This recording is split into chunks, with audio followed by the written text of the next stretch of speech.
गुढीपाडव्याच्या सगळ्यांना खूप खूप शुभेच्छा. नवीन वर्षा अनेकांनी मेसेज केलेत नूतन वर्षाबद्दल. तर थँक सो मच. आपण आजच्या मेडिटेशनला सुरुवात करतोय. काही कारणाने अ, थोडासा लिंकचा गोंधळ झाला आणि आय गेस थोडंसं टायमिंगचं कन्फ्युजन झालं. तर त्याच्यासाठी क्षमस्व. कारण मी मी दुसऱ्या टाईम झोनमध्ये आहे आणि गंमत झाली म्हणजे गुढीपाडव्याचा छान योग आलाय असं म्हणायला हरकत नाही. थोडीशी बॅकग्राऊंड देते आणि आजच्या मेडिटेशनकडे आणि आजच्या विषयाकडे जाऊया. आजपासून आपली रामरक्षा कार्यशाळा चालू होते. गुढीपाडवा ते रामनवमी हा जो चैत्री नवरात्रीचा काळ आहे, हा रामरक्षा सिद्धीचा काळ सांगितला जातो. म्हणजे रामरक्षा सिद्ध करणं हा जो कॉन्सेप्ट आहे, त्याच्याबद्दल जर कोणाला ऐकून माहिती असेल, तर या काळामध्ये तुम्ही रामरक्षेचा अभ्यास, रामरक्षेचं चिंतन, रामरक्षेचं मनन किंवा रामरक्षा आणि आपण त्याच्यात बरेच अफाट वेगळे प्रयोग करणार आहोत. तर असे सगळे प्रयोग, मेडिटेशन, ध्यान हे सगळं केलं तर त्याच्याने रामरक्षा सिद्ध होते. म्हणजे त्याची जी फळं इतर वेळी आपल्याला समजा 1 to 10 स्केलवरती 5 फळं मिळत असेल, तर ती 10च्या 10 इतकी त्याची ताकद असते या काळामध्ये. आणि म्हणून यावर्षी आपण आत्ताचं जे रामरक्षा आहे ते वेगळं आहे. आधीही अनेक रामरक्षेच्या कार्यशाळा झाल्या. त्याच्यापेक्षा थोडीशी वेगळी असणार आहे. कंटेंट वेगळं आहेच आहे. आणि त्याही पेक्षा आपण काही वेगळे प्रयोग करणार आहोत, काही नवीन प्रयोग करणार आहोत एवढंच. तर जे कोणी कार्यशाळेत नसतील, तुम्हाला कार्यशाळेला जॉइन व्हायचं तुम्ही अजूनही होऊ शकता. पण जरी तुम्ही कारण आजचं पहिलं सत्र आपण एकत्र घेतोय. पण जरी तुम्ही नसाल, तरी या काळामध्ये तुम्हाला जर रामरक्षा येते, तर तुम्ही रामरक्षा म्हणावी. एवढं जरी केलं, रोज रामरक्षा म्हटली, तरी खूप छान. गुढीपाडवा, श्रीराम आणि रामरक्षा याचं एक वेगळं कनेक्शन आहेच आहे. तर ते आपण कनेक्शन बघणार आहोत आणि लगेचच मेडिटेशनकडे वळूया. जे मी मगाशी म्हटलं, की 9:30ची वेळ होती. मला माहीत आहे, की आपण उशिरा चालू केलंय. त्याचं कारण असं एक्सक्यूज नाही, पण खरोखर भौगोलिक कारण सांगते, की मी जिथे राहते ते साधारण भारताचे 7.5 तास पुढे. त्यामुळे त्या हिशोबाने अलार्म लावला होता. त्या हिशोबाने मी टायमिंग सेट केलं होतं. इथे पहाटेचे 5 जेव्हा वाजतात, तेव्हा भारतामध्ये रात्रीचे 9:30 वाजतात आणि मी तसंच टायमिंग सेट केलं. त्यामुळे माझ्या दृष्टीने 5ला चालू होणार आणि आत्ता इकडे 4:30 4:40 झालेत फक्त. तर आज 3 तारीख आहे, 3 एप्रिल आणि जे डे लाईट सेव्हिंग असतं ते रात्री 3:30ला चालू झालं. जे माझ्या लक्षात नाही आलं. माझ्या मोबाईलचं घड्याळ त्यामुळे 1 तास मागे गेलं. म्हणजे सगळीच घड्याळं, मोबाईलचं घड्याळ असं नाही. So basically day light saving झालं. त्याच्यामुळे आता 6.5 तासाचंच अंतर आहे आणि त्याच्यामुळे थोडासा तो आय गेस त्याच्यामुळे तो सगळा गोंधळ झाला, की ते 9:30च्या टायमिंगनी केलेलं सगळं होतं. आणि पहाटे 5ला जे चालू व्हायला पाहिजे, ते आता इथे पहाटे 4ला चालू होतं बेसिकली. सो तो 1 तासाची गॅप आली बरोबर. त्यामुळे थोडासा लेट झाला आणि डेलाइट सेव्हिंगचं लक्षात आलं नव्हतं जेव्हा मी अलार्म सेट केला. तर बट नाईस आपण गुढीपाडवा म्हणतो, की काहीतरी नवीन सुरुवात. म्हणजे आपण अनेक गुढीपाडव्याच्या अनेक कथा आहेत. त्याचा क्विक रेफरन्स बघूया आणि आपण जास्त आजची प्रस्तावना, आजचा जो विषय होता, तो जास्त येस, ब्राह्ममुहूर्तावरती आहे योगिनी सांगते. तर खरं ब्राह्ममुहूर्तावरती ही कार्यशाळा होती. त्यामुळे मी खूप खुश आहे. म्हणजे वेगळा योग येतोय, की पहाटे 4 वाजता रामरक्षेचा विषय घेणार आहोत. माझ्यासाठी, तुमच्यासाठी 9:30. तर गुढीपाडव्याचं वेगळं महत्त्व आहे. श्रीरामाचा तिथे नक्कीच संदर्भ आहे. आणि हे 2 विषय पटकन बघूया आणि आजच्या मेडिटेशनकडे वळूया म्हणजे जास्त लेट होणार नाही. आपण कार्यशाळेमध्ये जो विषय बघणार आहोत, तो रामरक्षा हा आहे. पण रामरक्षा, श्रीराम आणि गुढीपाडवा असं ते एक त्रिकूट म्हणून बघता येईल. रामरक्षेचा सोपा अर्थ आधी बघूया आणि त्या रामरक्षेतल्याच महत्त्वाच्या गोष्टीवरती आजचं मेडिटेशन आहे. गुढीपाडव्याच्या ज्या अनेक कथा येतात, गुढीपाडव्याच्या अनेक कथा आहेत. आपल्याला सर्वज्ञात माहिती असलेली आणि पॉप्युलर ही श्रीरामाची, श्रीराम वनवासातून परत आला आणि तो सणासारखा साजरा केला, की लोकांना तोच सण झाला, की आमचा राम परत आला, आमच्या आयुष्यात आमचा राम आला. हे अयोध्येच्या सगळ्याच जनतेसाठी, अयोध्यावासियांसाठी एक महत्त्वाचं सेलिब्रेशन होतं. तो एक सोहळा झाला आणि तिथे गुढीपाडव्याची कथा येते, की याच दिवशी ते परत अयोध्येला तो परत आला. म्हणजे त्याचं एक पुनरागमन असं आहे. त्याचं इन्व्होकिंग आहे एका अर्थी. हं. आणि रामनवमीचं तर वेगळं महत्त्व आहे. ते आपण बघणारच आहोत त्या दिवशी. पण ही ही ही एक कथा मी मगाशी म्हटलं गुढीपाडव्याच्या अनेक कथा आहेत. सर्वज्ञात ही एक कथा. दुसरी जी कथा आहे ती अर्थात महाभारताच्या आदिपर्वातला संदर्भ येतो. महाभारताच्या आदिपर्वामध्ये उपरिचर राजाने त्याला इंद्र आणि उपरिचर राजा यांची गोष्ट जर माहिती असेल, खूप डिटेल नाही सांगत आता. पण या अमुक-अमुक राजाने इंद्राने त्याला दिलेली अ, एक एक जी जमीन होती. इंद्राने त्याला दिलेली जी कळकाची काठी होती ती त्यांनी जमिनीत रोवली आणि नवीन वर्षाच्या सुरुवातीला तिची पूजा केली असा एक संदर्भ आहे. मग त्या कळकाठीचं काहीतरी एक वेगळं महत्त्व आहे. तर त्या बेसिकली त्यांनी झाडाचा तिथे उगम केला. झाडाची तिथे सुरुवात केली आणि ही परंपरा महाभारतातली त्याचा आदर ठेवण्यासाठी गुढी उभारली जाऊ लागली. प्रतिकात्मक अर्थात. ती तिकडे काठी होती. त्याच्यानंतर गुढी झाली. गुढीचा संदर्भ रामायणात सुद्धा येतो, की एक प्रकारे आपल्या आवडीची व्यक्ती आली, आपल्या घरी कोणी येणार असेल, तर आपण कशी सजावट करतो, तसं संपूर्ण अयोध्या नगरी ही सजवली होती.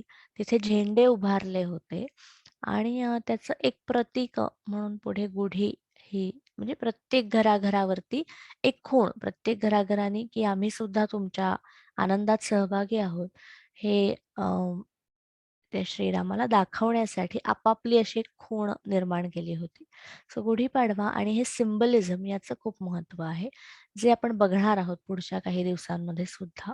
सो ही ठराविक खूण, झेंडा हे सगळे काही तिकडे महत्त्वाचे संदर्भ लक्षात ठेवण्याजोगे. असं येतं.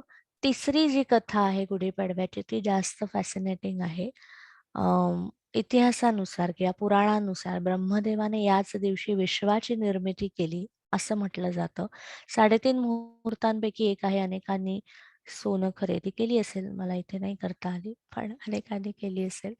सो 3.5 मुहूर्तांमधला एक आहे आणि विश्वाच्या निर्मितीचा काळ असं सांगितलं जातं. खूप छान योगायोग असा की विश्वाच्या निर्मितीची कथा ही पहाटे 4-4:30 ची कथा आहे.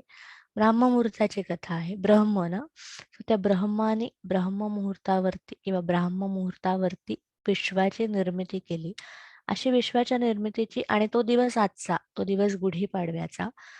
पुन्हा एकदा जे आपण नेहमी संदर्भ बघतो तेच सांगायला आवडेल, की भारतीय संस्कृतीमध्ये जेव्हा सणवार, संस्कृतीतल्या घटना या सगळ्याचा उल्लेख येतो, तेव्हा विश्वबंधुत्वाची संकल्पना येते.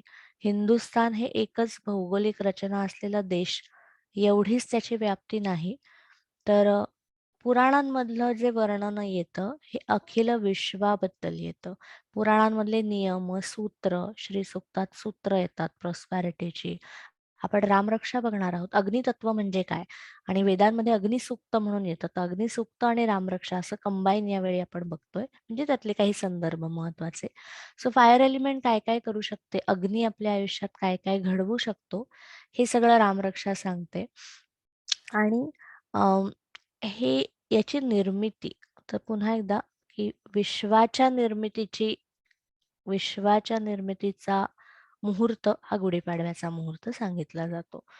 सो सांगायचा मुद्दा असा की हिंदुस्थान आपण जेव्हा म्हणतो तेव्हा किंवा भारत असं जेव्हा म्हणतो तेव्हा कोणे एकेकाळी वेद, पुराण, आर्यन संस्कृती अशा अनेक थिअरीज आहेत.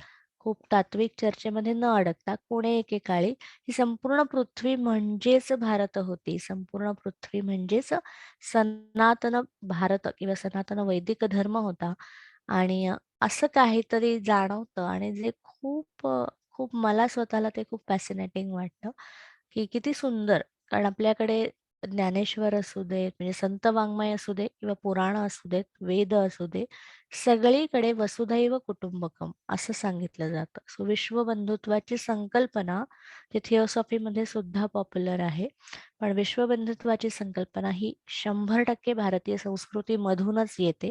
कारण फक्त भारतीय संस्कृतीत हे संदर्भ सापडतात. की जगाबद्दल काहीतरी. सो आपण जेव्हा गुढीपाडवा एका ठराविक समूहाचा सण म्हणतो, ठराविक काय म्हणूया की एका एका पर्टिक्युलर लोकांपुरता मर्यादित किंवा भारतात अनेक राज्यांमध्ये आपण तो नववर्ष दिन म्हणून साजरा करतो. असं जरी आपण करत असलो तरी विश्वाची निर्मिती, त्यामुळे तो विश्वाचा सण आहे असं ब्रह्म आणि पुराणांमध्ये सांगितलं आहे. आपण त्या दृष्टीने मेडिटेशनकडे बघणार आहोत. त्याच्यानंतर हा पुढचा मुद्दा आणि त्याच्या पुढची जी कथा आहे ज्याचा संदर्भ प्रत्यक्ष रामरक्षात येतो. रमे रमे मनोरमे, रमे रामे मनोरमे. सो रमे रमे मनोरमे याचा अर्थ की कशामध्ये तू रममाण होशील. मनोरमे म्हणजे पार्वती. पार्वतीला उद्देशून शंकर म्हणतो. पुन्हा एकदा शंकराशी संबंधित पुराणांमध्ये शंकर पार्वतीचा विवाह, शंकराचं लग्न हे पाडव्याला ठरलं आणि तृतीयेला झालं असं म्हणून गुढीपाडव्याला शंकर पार्वती किंवा आदिशक्तीची पूजा केली जाते.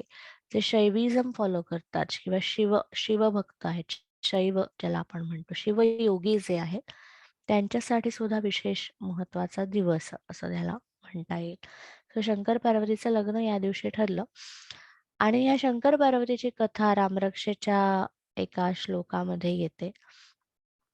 गुढीचे अनेक संदर्भ आहेत की गुढी का उभारली जाते, मग त्याचं काय प्रतीक आहे, मग त्याला आंब्याची पानं आहे, साखरेची माळ आहे, असं सगळं आहेच आहे. पण बेसिकली गुढी हे विजयाचं प्रतीक असं लक्षात ठेवायचं की काहीतरी खूण, काहीतरी कशाची तरी सुरुवात अशा अर्थी. सो रामरक्षेची थोडक्यात कथा बघून आजच्या मेडिटेशनकडे जाऊया. साधारण 20 मिनिटाचं सोपं मेडिटेशन घेणार आहोत. रामरक्षेच्या सुरुवातीची म्हणजे रामरक्षेचा उगम किंवा रामरक्षा कशी निर्माण झाली याच्या अनेक कथा आहेत. परत एकदा गुढीपाडव्यासारख्याच त्याला अनेक कथा आहेत. पण एक गुढीपाडव्याचा संदर्भ जो पुराणांमध्ये येतो की रमे रमे मनोरमे असं रामरक्षेमध्ये उल्लेख येतो. शंकर पार्वती टिपिकली गप्पा मारत बसलेले असतात निवांत कैलासावरती आणि हे दृश्यच खूप छान आहे की शंकर पार्वती गप्पा मारत बसलेत. अशा तऱ्हेने अनेक कथांची सुरुवात होते. तर रामरक्षेच्या उगमाची जी कथा आहे त्याची सुरुवातही अशीच होते आणि पार्वती शंकराला असं विचारते की हे विष्णू सहस्रनाम वगैरे आहे, 1000 नाव, असं सहस्रनाम तत्तुल्यम रामनाम वरानने असं रामरक्षा सांगते की सहस्रनाम असं आहे. तर पार्वती असं म्हणते की असं नाही का तुम्हाला शंकर वाटत की एक काळ असा येईल की एवढी 1000 नावं कोणी घेणार नाही, 1000 नावांसाठी लोकांकडे वेळ नसेल. हे हजारो वर्षापूर्वी पार्वतीचं डिस्कशन आहे की 1000 नावांसाठी या पृथ्वीवरती वेळ उरणार नाही आणि लोकांकडे 1000 नावं घ्यायला वेळ राहणार नाही. जे खरं आहे, जे प्रत्यक्षात आलंय आता 2022 मध्ये आपल्या, की नाहीये वेळ एवढा. मग पार्वती असं म्हणते की तुमच्याकडे इन्स्टंट फॉर्म्युला काय, 2 मिनिट्स फॉर्म्युला लागतात ना आपल्याला. सो असं इन्स्टंट तुमच्याकडे काय आहे, तुम्ही देवाधिदेव महादेव स्वतःला म्हणवता, तर असं काहीतरी पृथ्वीसाठी तुम्ही निर्माण केलंय का की विष्णू सहस्रनाम लोकांना जर जमलं नाही, अवघड पण आहे ते म्हणायला, असे अनेक अनेक अर्थी ती प्रश्न विचारते की हे सगळंच जर जमलं नाही तर काय करावं? तर त्याच्यासाठी काय उपाय आहे? तेव्हा शिवशंकर, साक्षात शंकर तिला सांगतात रामनाम वरानने, की सहस्रनामाला पुरून उरेल असं एकमेव नाम आहे आणि ते म्हणजे राम. की तुम्ही सहस्रनाम घ्या आणि फक्त राम म्हणा, तर त्याचं तुल्यबळ आहे. याचा अर्थ विष्णू सहस्रनामाची महती कुठे कमी होत नाही, पण प्रत्यक्ष शंकर राम नावाचं प्रचंड महत्व सांगतात. संपूर्ण रामरक्षा ही शंकराने रचलेली आहे. ही शिवाच्या मुखातून निर्माण झालेली आहे. ही कथा अनेकांना ऐकून माहिती असेल. तर असं रामनामाचं महत्व आहे आणि त्या रामनामाचा जसा गुढीपाडव्याशी संदर्भ आहे तसाच तो शेवटच्या आपल्या रामनवमीपर्यंत आहे. म्हणून हे चैत्री नवरात्र, वसंत ऋतू किंवा चैत्र शुद्ध प्रतिपदा असे अनेक संदर्भ जे आहेत ते. तर आपण या रामनामावरतीच आजचं मेडिटेशन करणार आहोत. सोपं मेडिटेशन आहे. राम हा जो शब्द आहे त्याचा थोडक्यात अर्थ बघूया आणि गुढीपाडव्याचे जे मुहूर्तमेळ किंवा मुहूर्त किंवा सोनं, हे सगळ्याचा एक एकत्रित संदर्भ आपण बघणार आहोत. की सोनं खरेदी किंवा सोन्याचा संदर्भ काय आहे गुढीपाडव्याच्या दिवशी विशेष करून. दुसरी जी रामरक्षाची कथा येते त्याच्यात याचा थोडासा म्हणजे शंकर आणि शंकराची व्यक्तिरेखा हे तिथे जास्त उठून दिसतं. तर वाल्मिकीने सहस्र श्लोक, हजार म्हणजे 100 कोटी श्लोकांचं प्रविस्तरम, प्रविस्ताराने विस्ताराने 100 कोटी श्लोकांमध्ये रामरक्षा सांगितली, असा रामरक्षेमध्येच त्याचा उल्लेख येतो. थोडीशी रामरक्षा नीट वाचली हे त्यांच्यासाठी सांगते की जे आपण कार्यशाळेत हे खूप डिटेलमध्ये बघणार आहोत. पण ज्यांना रामरक्षा माहीत आहे आणि जे रेग्युलर वाचतात आणि त्यांच्यासाठी थोडीशी माहिती, की थोडीशी तुम्ही रामरक्षा नीट वाचली तर त्याच्यामध्ये हे सगळे संदर्भ म्हणजे हे रेफरन्स, या सगळ्या गोष्टी येतात, ह्या सगळ्या कथा येतात. प्रत्येक मंत्रामध्ये त्या मंत्राच्या उगमाचा काहीतरी रेफरन्स येतो. कुठेतरी एक सूचना, खूण दिलेली असते. तर ती कळली तर खूप मजा येईल. आपण रामरक्षेचं जे पहिलं आहे ते बघणार आहोत आणि त्याची सुरुवातच अशी आहे. चलितं रघुनाथस्य शतकोटी प्रविस्सरम् एकैकमक्षरं पुंसां महापातकनाशनम. चलितं रघुनाथस्य शतकोटी प्रविस्तर, महत्वाचा शब्द आहे शतकोटी प्रविस्तर.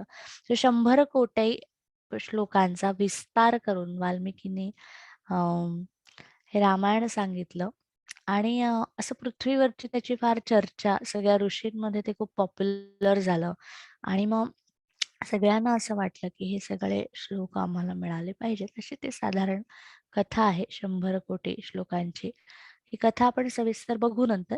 पण त्याचा रेफरन्स अशासाठी दिला की त्या श्लोकांमधनं 100 कोटीचे विभागणी करत, करत, करत, करत अनेक ऋषीमुनी तिथे आले होते आणि ऋषी आणि म्हणजे देव, दानव किंवा मग एक सकारात्मक ऊर्जा आणि नकारात्मक या दोघांमध्ये तुंबळ भांडण होतं की हे आम्हालाच पाहिजे, हे आम्हालाच पाहिजे अशा अर्थी. आणि मग शिवशंकर आणि महादेवाने असं म्हटलं की मी सगळ्यांना वाटून देतो ना. मग ती जी वाटणी केली गेली त्याच्यात 33 कोटी, 33 लाख, 33 हजार असं करत करत रामरक्षेच्या शतकोटी प्रविस्तरम त्याची जी रचना आहे त्याच्यानुसार असं करत करत करत शेवटचे अमुक श्लोक उरले, शेवटची काहीतरी 10 अक्षरं उरली. मग त्याच्यातही वाटणी करत, करत, करत शेवटची 2 अक्षरं उरली आणि शंकर हुशार होता, महादेव होता तो, देवोंके देव महादेव म्हणतो. तर त्यांनी काय केलं, त्यांनी सगळ्यांना सांगितलं, की तुमची भांडणं राहू द्या, मी तुम्हाला वाटणी करून देतो. समान वाटणी मी करीन आणि जे काय उरलंय मी घेईन. मी काय योगी, मी आदियोगी, मला काही कशाची हौस नाही. स्मशानात वगैरे मी राहतो, तर माझं काहीच भांडण नाही. तर ह्या 33-33च्या हिशोबात जेव्हा आपण वाटणी करू, तेव्हा 2 अक्षरं उरतील आणि ती मी माझ्याकडे ठेवीन आणि मला तेवढं पुरेसं आहे. सगळ्या ऋषींना ह्याच्यातली मेख कळली नाही. ती कळली ती एकाच ऋषींना, प्रबुद्धो बुधकौशिक असं रामरक्षा त्याचा उल्लेख करते. सो या बुधकौशिक ऋषींना याच्यातली मेख कळली. त्यांना हे कळलं, की हा शंकर आपल्याला आपल्याला फक्त सांगतोय की वाटणी करतोय, पण त्यातलं जे महत्वाचं आहे ते तो स्वतःकडेच ठेवतोय आणि असा तो हुशार आहे, की त्यांनी छान वाटणी केली आहे, की प्रत्येकाला असं वाटलं की आपल्याला मिळालं आणि जे महत्वाचं आहे ते कोणालाच मिळालं नाही. अशी ती रचना होती. तर महादेवानी हे सगळं या शतकोटी प्रविस्तर ग्रंथाची वाटणी केली आणि 100 कोटीची वाटणी करत असताना जेव्हा 3 विभागात आपल्याला जी वाटणी करायची की ऋषींना हे 3 विभाग वेगवेगळे सांगितलेत. काही जणांनी काही ठिकाणी वर्णन येतं की पृथ्वी, देव, दानव असं. काही ठिकाणी ऋषी आणि देव आणि दानव अशी पण वर्णनं येतात. हे सगळ्यांना हवं होतं. सगळ्यांना असं वाटत होतं, की अरे हे रामायणातलं हे जे आहे ना, हे आम्हाला कळलं पाहिजे. हे अवतार कार्याची शतकोटींची कथा आम्हाला मिळाली पाहिजे. असं प्रत्येकाला होतं. तर या ऋषींमध्ये जेव्हा त्यांनी वाटणी केली, तेव्हा एकटा बुधकौशिक होता. सगळे ऋषी निघून गेले. सगळ्यांना असं वाटलं, अरे वाह! आपल्याला घबाड मिळालं आणि सगळे ते घेऊन आनंदाने निघून गेले. ऋषी, देव, दानव सगळे आपापल्या गृही परतले आणि एकटे बुधकौशिक तिथे ध्यानस्थ बसले होते. त्याने शंकराकडे हट्ट केला, की मला तू तुझ्याकडे जी 2 अक्षरं ठेवलीस, ते मला पाहिजे. शंकराला कळेना, की असं कसं म्हणजे मी तर सगळं दिलं तरी तुम्ही का जात नाही? तेव्हा अ, पुन्हा पुन्हा बुधकौशिकाने त्यांना तेच सांगितलं, की की तू महादेव आहेस, ज्या अर्थी तू 2 अक्षरं स्वतःकडे ठेवलीस, त्या अर्थी त्या 2 अक्षरांचं काहीतरी काहीतरी महत्त्व असणार आणि हे 2 अक्षरांचं जे महत्त्व आहे ते संपूर्ण रामरक्षा. त्या 2 अक्षरांचं जे महत्त्व सांगितलं गेलेलं आहे. आदिष्टवान यथा स्वप्ने तथा लिखितवान प्रातः प्रबुद्धो बुधकौशिक असं रामरक्षा म्हणते. आदिष्टवान यथा स्वप्ने. इथं ध्यानाला बसले बरं ते थोडं थोडकं ध्यान नाही, 1-2 वर्षाचं नाही, 1 तास मेडिटेशन केलं आणि इन्स्टंट फळ मिळालं असं काही बुधकौशिकांच्या नशिबात नाही. आपण करतो ते अनेकदा. पण बुधकौशिक ऋषी हजारो वर्ष ध्यानावस्थेमध्ये होते आणि त्या ध्यानावस्थेमध्ये शंकर शेवटी त्यांना प्रसन्न झाले. शंकराला कळलं की हा बुधकौशिक काही इकडून जाणार नाही. त्याला जे हवं ते तो घेऊनच राहणार. कारण त्याला नाव रामरक्षतेचा उल्लेख कसा आहे तो प्रबुद्धो बुधकौशिक. प्रबुद्ध जो विशेषत्वाने बुद्धत्वाला पोचलेला आहे असा बुधकौशिक ऋषी. सो प्रबुद्ध आणि मग त्याची बुद्धत्वाची अवस्था आहे म्हणून शंकराने आदिष्टवान यथा स्वप्ने ती वेळ सुद्धा हीच आहे 3:30-4 ब्राह्ममुहूर्ताची वेळ आहे. तर त्याला आदिष्टवान स्वप्ने याचा अर्थ 3 अवस्था आपण म्हणतो जागृती स्वप्न म्हणजे वेगवेगळ्या अशा अवस्था सुषुप्ती निद्रा कोणी म्हणेल त्याला. त्यातली स्वप्न ही अवस्था स्वप्न म्हणजे माणूस झोपलाय आणि त्याला स्वप्न पडतायत ही आपली अवस्था झाली. पण ऋषीची स्वप्न अवस्था ही ती अवस्था की त्या मेडिटेटिव्ह स्टेटमध्ये किंवा ल्युसिड ड्रीमिंग हा शब्द जर कोणी ऐकला असेल तर तुम्ही झोपता आणि झोपेमध्ये हे एक टेक्निक आहे बरं का. म्हणजे स्वप्न हे मॅनिफेस्टेशनचं सगळ्यात पॉवरफुल टेक्निक आहे. डे ड्रीमिंग आणि झोप रात्री जे स्वप्न पडतं ते दोन्ही. तर तशा अवस्थेमध्ये बुधकौशिक जेव्हा तो ध्यास घेऊन बसले होते की ही 2 नावं मला मिळावीत, तेव्हा त्याची जी स्वप्नावस्था झाली त्या अवस्थेमध्ये प्रत्यक्ष शंकराने आदिष्टवान यथा स्वप्ने तथा लिखितवान प्रातः प्रबुद्ध बुधकौशिक. प्रातः म्हणजे हा प्रातः जो प्रहर आहे तो. ब्राह्ममुहूर्ताचा प्रहर, आत्ताची वेळ 4-4:30ची वेळ. यावेळी बुधकौशिकाने ते तसं जसंच्या तसं यथा तथा जसं मिळालं तसं लिहिलं गेलं. हं. पु ल देशपांड्यांची गोष्टी असं सांगतात की पु ल देशपांड्यांचं प्रत्येक पुस्तक हे एकटाकी लिहिलेलं होतं. एकटाकी याचा अर्थ एकदा लिहायला सुरुवात केली की ते शेवट करूनच थांबायचे.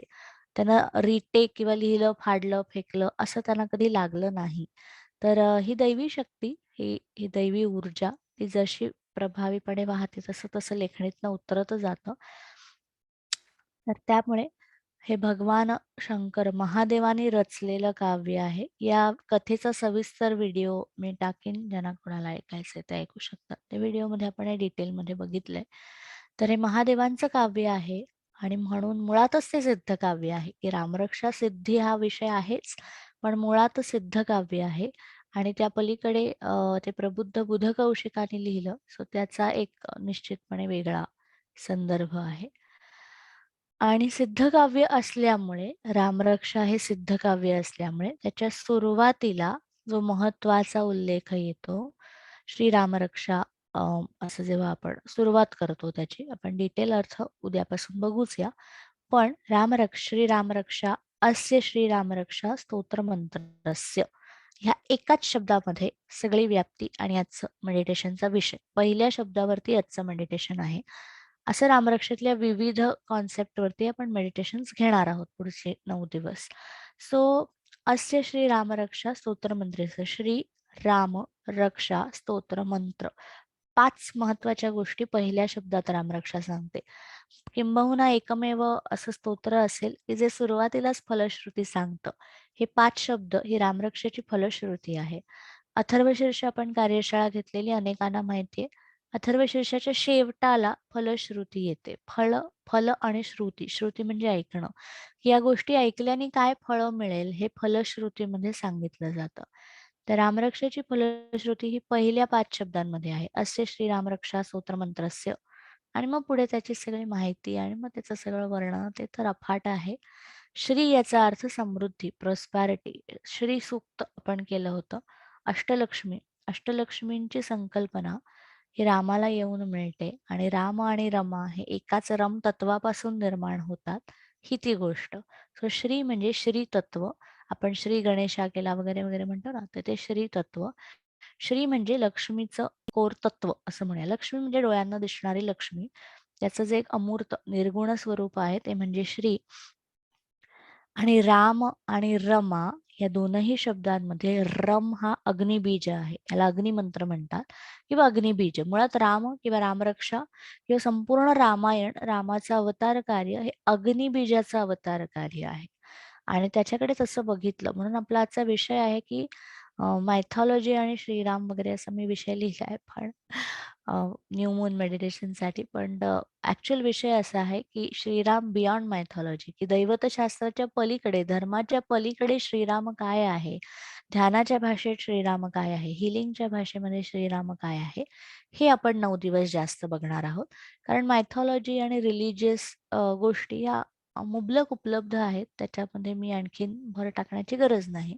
तर जे कमी उपलब्ध आहे किंवा जे उपलब्धच नाही, अशा गोष्टी लोकांपर्यंत पोहोचवणं हे द हिलिंग लॅबचं आणि संवाद सेंटरचं महत्वाचं काम, जे आपण अनेक वर्ष करतोय. तर ज्याच्यामध्ये श्री पहिला शब्द, सो प्रॉस्पॅरिटी. सो तुम्हाला समृद्धी हवी असेल, आपदाम अपहर्तारम दातारम सर्वसंपदाम लोकाभिरामम श्रीरामम भूयो भूयो नमाम्यहम. दातारम सर्वसंपदाम. रामरक्षा, खुद्द रामरक्षा सांगते की तुम्हाला अष्टलक्ष्मी देण्याची ताकद एकट्या रामरक्षेमध्ये आहे, जशी ती श्री सुक्तात आहे. रामरक्षेचा विषय प्रॉस्पॅरिटी किंवा समृद्धी हा नाही. समृद्धी हा श्री सुक्ताचा विषय आहे. प्रॉस्पॅरिटी ज्याला आपण म्हणतो, मनी हा ज्याला आपण म्हणतो. रामरक्षेचा विषय हा अग्नी हा आहे, फायर, अग्निबीज. याला अग्निबीज म्हणतात. सो अस्य श्री रामरक्षा स्तोत्रमंत्रेस्य. श्री शब्दाची आणखीन फोड आपण नंतर सविस्तर बघूया. श्री राम, पुढचा शब्द राम येतो. राम मध्ये रम हा बीजमंत्र येतो. या रम बीजमंत्राचं सुद्धा एक छान माहितीपर व्हिडिओ आहे, जी लिंक मी पुन्हा एकदा शेअर करीन. 2 व्हिडिओज आहेत, एक रामरक्षेबद्दल आहे आणि एक एकंदरीत रामरक्षा, रामायण, रम बीजमंत्र असा दुसरा एक आहे, तो पण मी नक्की शेअर करीन. सो रम हा बीजमंत्र. आपण जेव्हा रम म्हणतो की नाही, राम, रमा किंवा राधिका किंवा राजशेखर, राजेंद्र, हे जे आपण उल्लेख करतो, हे इंग्रजाळलेले उच्चार आहेत. हे रोमन उच्चार आहेत. Nothing wrong in it, but these are Roman आरचा उल्लेख आपण जास्त मराठीमध्ये आलेला आहे तो. म्हणजे राधिका, राम असं सगळं जे, किंवा रम असं जे म्हणतो. रामरक्षेला अभिप्रेत जो रम आहे तो रम असा रम आहे, तो राम असा राम आहे, ती रमा अशी रमा आहे. आणि संपूर्ण रामरक्षा रम या एका अक्षराभोवती फिरते. जे कार्यशाळेत नाहीयेत त्यांच्यासाठी हा अभ्यास, जे आहेत कार्यशाळेत ते आपण आपण करणारच आहोत. पण सगळ्यांसाठी एक छोटासा होमवर्क, की संपूर्ण रामरक्षेमध्ये रम ही अक्षर, र हे अक्षर किती वेळा येतं हे फक्त मोजलं तरी त्याची महती, अर्धी महती कळेल. सो राम हे तिसरं त्याचा, श्री राम दुसरी फलश्रुती. पहिली आहे श्री, समृद्धी, अष्टलक्ष्मी. दुसरी फलश्रुती म्हणजे दुसरं काय मिळू शकतं तुम्हाला, तर रम, अग्नी तत्वाच्या ज्या ज्या म्हणून गोष्टी येतात, आपण डिटेल बघणार आहोत, पण साधारण ज्यांना माहित आहे, फायर एलिमेंट. सो फायर एलिमेंटची जी जी कार्य आहेत आपल्या शरीरातली, फिजिकल, आरोग्याची, भावनांची, रिलेशनशिप मधली, नातेसंबंध, प्रोफेशनल, आपले पर्सनल, सोशल, किंवा एकंदरीतच रम या बीजमंत्राच्या ज्या अग्नीच्या गोष्टी आहेत, त्या तुम्हाला हवी असतील. अग्नीची साधना म्हणजे मणिपुराची साधना आहे, सूर्यचक्र ज्याला आपण म्हणतो. आणि मणिपूर जिथे आहे, मणिपुराची गोष्ट काय आहे, कुबेराचा मुलगा मणिभद्र, आणि त्या मणिभद्राचं हे मणिपूर. कुबेराने असं ठरवलं की अरे माझ्या मुलाला काहीतरी सांभाळायला देऊया, खजिना माझा एवढा आहे तर. त्यातला जो क्रिस्टल्सचा खजिना आहे, ज्याला रत्न म्हणतो ना आपण, हिरे, माणिक, मोती, पाचू, नवरत्न वगैरे वगैरे, तर ते सगळं सोन्याचा संदर्भ कुठे येतो त्याच्याबद्दल आपण बोलतोय, की गुढीपाडव्याला सोन्याचं महत्व आहे. आणि संपूर्ण श्रीराम हे मूर्तिमंत तेज आहे, मूर्तिमंत अग्नितत्व. सोनं म्हणजे काय, सुवर्ण म्हणजे काय, तर सुवर्ण म्हणजे अग्निबीज आहे. आणि चांदी, सोनं आणि चांदी असे 2 कॉन्सेप्ट आपण बघतो, बरोबर, सुवर्ण आणि रजत. सुवर्ण म्हणजे उष्ण, रजत म्हणजे थंड. सोनं म्हणजे उष्ण, चांदी म्हणजे थंड, असं थोडक्यात लक्षात घ्यायचं. सो सोनं म्हणजे पृथ्वीवरचा मानवी देहामध्ये अग्नी प्रज्वलित करणारा, फायर एलिमेंट निर्माण करणारा, पण कसं, सत्वयुक्त, सुवर्ण, सु आहे ते आणि वर्ण आहे. सो चांगले वर्ण किंवा सुवर्ण किंवा शुद्ध, सो सत्वयुक्त फायर एलिमेंट, सत्वयुक्त अग्नी मानवी देहामध्ये निर्माण करणारं असं सोनं आहे. म्हणून आमच्या भारतीय संस्कृतीमध्ये सोन्याचे दागिने घालून मिरवण्याची पद्धत आहे असं जगाला वाटतं. आम्ही मिरवत नाही. तर अग्निबीज निर्माण करण्याची ती पारंपरिक पद्धत आहे. राजे, राण्या हे सगळे सोनं-नाणं घालायचे आणि मग अंगावरती सोनं असावं असं अनेक शास्त्रांमध्ये येतं. का असावं? तर जेव्हा आपण अंघोळ करतो, जेव्हा स्नान करतो, तेव्हा त्या पाणी त्या सोन्यावरनं जातं, बरोबर? सो त्या सोन्यावरनं गेलेलं पाणी माझ्या संपूर्ण अंगाला पोहोचतं. एवढी सोनं पॉवरफुल आहे. ते छोटंसं ते पॉवरफुल आहे म्हणून त्याची किंमत पण तशीच पॉवरफुल आहे. तर त्याची किंमत महाग असण्याचं कारण ते एवढुसं पुरतं. ते एवढुसं सुद्धा पुरून उरतं. ते रामनामासारखं आहे. ते इतकंसं सुद्धा खूप महत्वाचं आहे. मग ह्या सोन्याचे अनेक प्रयोग आपण बघणार आहोत येत्या 9 दिवसांमध्ये. सोन्यापासून काय-काय करता येईल तुम्हाला? घरातल्या सोन्याचं प्रयोग म्हणून काय-काय करता येईल? कुठले मंत्रशास्त्राचे आणि मेडिटेशनचे प्रयोग. एक छोटं उदाहरण आपण आत्ता बघितलं. सो हे अग्निबीज सोनं श्री राम, राम शब्दापाशी आलो. रम हा मणिपुराचा बीजमंत्र. मणिपुराची कथा पटकन सांगत होते, की मणिभद्र कुबेराचा मुलगा, की ज्याला त्यांनी एक सांभाळायला दिलं. मणिपूर म्हणजे रत्नांचं शहर. म्हणजे आपण जे गुढीपाडव्याला काय 1 ग्रॅम, 2 ग्रॅम, 1 तोळा, 2 तोळा, 10 तोळे जे काही सोनं घेत असू. असं कल्पना करा, की संपूर्ण शहर असं सोन्या-नाण्याचं आणि रत्नांचं असेल. तर तिथे किती तेज असेल, किती प्रभा असेल, किती तिथे डोळे दिपवून टाकणारं ऐश्वर्य असेल. ते ऐश्वर्य म्हणजे रम हा बीजमंत्र. ते ऐश्वर्य म्हणजे प्रभू श्री राम आणि ते ऐश्वर्य म्हणजे रामरक्षा. असं रामरक्षेचं महत्व आहे. अस्य श्री राम रक्षा. पुढचा विषय येतो रक्षा. हे शब्द हे महत्वाचं लक्षात ठेवा कारण याच्यातला एक गोल घ्यायचा आहे तुम्हाला. याच्यातला एक विषय घ्या आत्ताच्या मेडिटेशनला. सो असे श्री राम रक्षा, ती रक्षा करते. ते तुमचं प्रोटेक्शन आहे. ते रक्षा कवच आहे. रक्षा शब्दाचे अनेक अर्थ. एक अर्थ आज बघूया. अं, तर ते रक्षा कवच आहे. ते तुम्हाला प्रोटेक्शन सारखं काम करेल. प्रल्हादाची गोष्ट आहे, होलिकेची गोष्ट आहे. आपण होळी पौर्णिमेला बघितली होती, की अग्नीपासून प्रल्हादाची रक्षा केली. कोणी रक्षा केली? तर अग्नीने रक्षा केली. विष्णूने रक्षा केली आणि अग्नितत्वाने रक्षा केली. विष्णू म्हणजे बेसिकली अग्नितत्वाने रक्षा केली. सो असं काहीतरी तुम्हाला तुमच्या आयुष्यामध्ये प्रोटेक्शन हवं असेल आजारांपासून, आरोग्यापासून, व्यक्तींपासून, निगेटिव्ह एनर्जीजपासून. यू आर इन बिझनेस किंवा असं काही प्रोफेशन आहे की जिथे तुम्ही खूप नकारात्मक शक्तींना सामोरे जाता. तिथून प्रोटेक्शन. तर रामरक्षा हा एकमेव उपाय आहे. मंत्रशास्त्रातला सगळ्यात सिद्ध उपाय हा रामरक्षा आहे. असे श्री रामरक्षा स्तोत्र मंत्रस्य शेवटचे 2 बघतोय. स्तोत्र म्हणजे स्तुती म्हणजे जिथे कौतुक केलेलं आहे. कौतुकपर जिथे शब्द येतात अशा अर्थी. ध्यायेताजानुबाहू धृतशरधनुषं बद्धपद्मासनस्थं पीतं वासो वसानं नवकमलदल स्पर्धिनेत्रं प्रसन्नं. म्हणजे रामाचं वर्णन आहे, त्याची स्तुती केलेली आहे, की आपण जशी स्तुती करतो, "अरे किती छान साडी आहे, हा रंग छान आहे हां पैठणीचा." असं जे करतो तेच सांगितलंय पीतम वासो वसानम, की तुझं पिवळं वस्त्र काय अफाट दिसतंय. आणि हा जो पहिला श्लोक आहे रामरक्षेचा, ध्याये दाजानुबाहू धृतशरधनुषं बद्धपद्मासनस्थं पीतं वासो वसानं नवकमलदल स्पर्धिनेत्रं प्रसन्नम. अग्नितत्वाच्या वर्णनाचा श्लोक आहे. असं रामरक्षेकडे बघायला शिका, तर रामरक्षा खूप वेगळे अनुभव देईल, सिद्धीचे अनुभव येतील. असे श्री रामरक्षा स्तोत्र. सो एक स्तुतीचा मार्ग आहे, की you praise and you get things done. एखाद्याचे कौतुक, एखाद्याला चढावणं नाही, पण चांगल्या अर्थी त्याचं कौतुक. हे आपण करतो ना साधारण, की कुठल्या व्यक्तीकडून, कुठल्या गव्हर्नमेंट ऑफिसकडून, ऑफिसरकडून आपल्याला काही काम काढून घ्यायचंय, तर साधारण आपण चांगले शब्द बोलतो, की नाही खूपच तुमची मदत झाली, खूपच तुमच्यामुळे हे होतंय हां, म्हणजे तुम्ही नसतात तर काही शक्यच नव्हतं वगैरे, वगैरे आपण बऱ्याच काही बोलतो. ती स्तुती झाली. ती स्तुती करा आणि काम आपलं काढून घ्या. अ, हा पृथ्वीवरची डिप्लोमसी आहे ही. ते रामरक्षा सांगते, की तुम्हाला स्तुतीमधून हे सगळं मिळेल. फक्त स्तुती म्हणजे भक्ती तिथे आली. नवविधा भक्ती तिथे आल्या. 9 प्रकारच्या भक्तींमधनं मिळेल किंवा त्यातली एक जरी जमली आपल्याला तरी सुद्धा मिळेल. आणि शेवटचं येतं असे श्रीरामरक्षा स्तोत्र मंत्रस्य. मंत्र म्हणजे मंत्रात्मक शक्ती रामरक्षेमध्ये आहे. आणि एकच सेकंड हां. एकच मिनिट हां. हां, एक प्रश्न आहे स्तोत्र पी-डी-एफ खूप डिफरंट आहेत. नाही. स्तोत्राची आता तुमच्याकडे जी असेल ती. आपण वर्कशॉपमध्ये ठराविक वापरतो. पण असं काही नाही, सगळे पाठभेद म्हणतो आपण त्याला आणि सगळे बरोबर असतात. त्याच्यातला ओरिजिनल कुठला याच्याविषयी मतमतांतर आहेत. पण तरी सगळे चालू शकतात. सो स्तोत्र मंत्रस्य शेवटचं महत्वाचं ते मंत्र वाङ्मय आहे. ते मंत्रशक्ती आहे. ते मंत्रशास्त्र आहे. सो रामरक्षेत हे क्लिअर सांगितलंय, की तुम्ही ते स्तोत्र म्हणून शिका. जे 7 वाजता आपण म्हणतो ते स्तोत्र आहे. हे पहिले आपल्याला क्लिअर झालं पाहिजे, की आपण जर दररोज 7 वाजता रामरक्षा अनेक वर्ष म्हणत असू, तर आपण ते स्तोत्र म्हणतो आहोत. त्याचा मंत्र तेव्हाच होईल, जेव्हा तुम्हाला रामरक्षेच्या अक्षरानक्षराचा अर्थ माहिती असेल.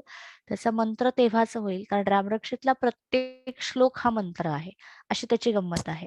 म्हणजे जेवढे श्लोक दिसतायत, तो प्रत्येक श्लोक हा एक मंत्र आणि त्या प्रत्येक श्लोकाचा एक-एक उपयोग आहे, एक-एक फायदा किंवा त्याच्यातून एक-एक म्हणजे आपदाम अपहर्तारम दातारम सर्वसंपदाम या एका श्लोकाच्या ठराविक 1000 पठणातून ठराविक गोष्टी मिळवता येतात. किंवा ध्याये दाजानुबाहू हा गोल सेटिंगचा मंत्र आहे. आपण एक-एक बघणार आहोत. पण थोडक्यात सांगायचं तर असं प्रत्येक श्लोक जेव्हा अर्थपूर्ण कळेल, त्यातल्या प्रत्येक अक्षराचा अर्थ कळेल, तेव्हाच ती मंत्रसिद्धी, मंत्रशक्ती तिथे निर्माण होईल. आपण त्यातला सोप्या बीजमंत्राचं मेडिटेशन करूया. रमचं बीजमंत्राचं मेडिटेशन. मेडिटेशन सोपं आहे. क्विक मेडिटेशन किंवा प्रोसेस बेस्ड मेडिटेशन आहे. बेसिकली रमचा उच्चार गायडेड असणार आहे. मी सांगणार आहे काय करायचंय. अग्निबीजाचं आवाहन, की रामाची आपण रामाचं कौतुक करतो, रामाचा सोहळा करतो आणि गुढी उभारतो. तर अग्निबीज उभारणं, अग्निबीज निर्माण करणं, त्याची गुढी रोवणं हे खूप महत्वाचं. आपल्या सगळ्यांमध्ये फायर ज्याला म्हणतो ना, फायर म्हणजे ऍक्टिव्हिटी. कारण राम ही कर्मयोनी आहे. राम हे अवतार कार्य हे मुळात कर्माविषयी सांगतं. कर्माचं म्हणजे कृतीचं कार्य आहे. एका जागी बसलेला राम आहे का रामाचं वर्णनच कसं आहे? ध्याये दाजानुबाहू धृतशरधनुष्यम.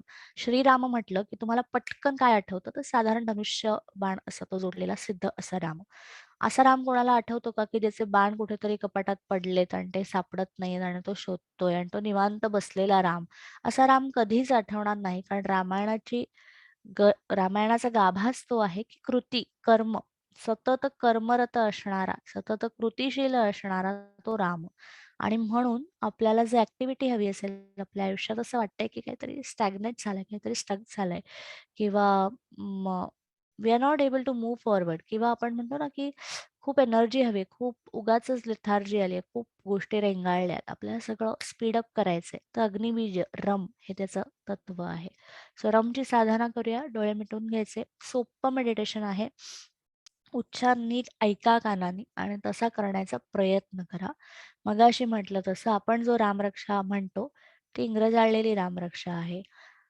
जिथे श्रीराम वगैरे इतक्या प्लेनच जर श्रीराम म्हणत असू, तर त्याच्यात आपण जो पूर्वी श्रीराम जय राम जय जय राम मंत्र म्हणायचे, त्याच्यातल्या रमचा उल्लेख उच्चार कसा आहे ते आधी ऐकूया आणि तो मेडिटेशन मध्ये आपण करणार आहोत. रम, रम, रम, रम. हे ऐकायला कितीही अवघड सोपं जे काही वाटत असेल, पण रमचा उच्चार हा असा असला पाहिजे. घर्षणात्मक रमचा उच्चार आणि अशा उच्चारांची रामरक्षा आपण शिकणार आहोत. या अशा उच्चाराने जर रामरक्षा म्हटली, तर तुम्हाला 3 आवर्तनांमध्ये अग्निबीज हे जाणवलंच पाहिजे. अग्नी हा एकाच एकाच आवर्तनात म्हणजे एकदा म्हणूनच पुरेशी होते ती. एवढ्या वेळा म्हणावीच लागत नाही. सो प्रचंड प्रमाणात अग्नी तुम्ही निर्माण करता. मग ह्याचे अग्नीचे अनेक बेनिफिट्स आहेत. भुकेसाठी आहे, हेल्थसाठी आहे, मेंटल हेल्थसाठी आहे, अनेक आहेत. सो मेडिटेशनकडे वळतोय. डोळे मिटून घ्यायचे. मी सांगेन तेव्हा उच्चार करायचा आहे आणि सांगेन त्या पद्धतीने करायचा आहे. डोळे मिटून श्वासाची जाणीव. 3.5 मुहूर्तांपैकी एका मुहूर्तावरती आपण ही ध्यान साधना करतोय. त्यातही विशेष अशा ब्राह्ममुहूर्तावरती हे मेडिटेशन होत आहे याची जाणीव.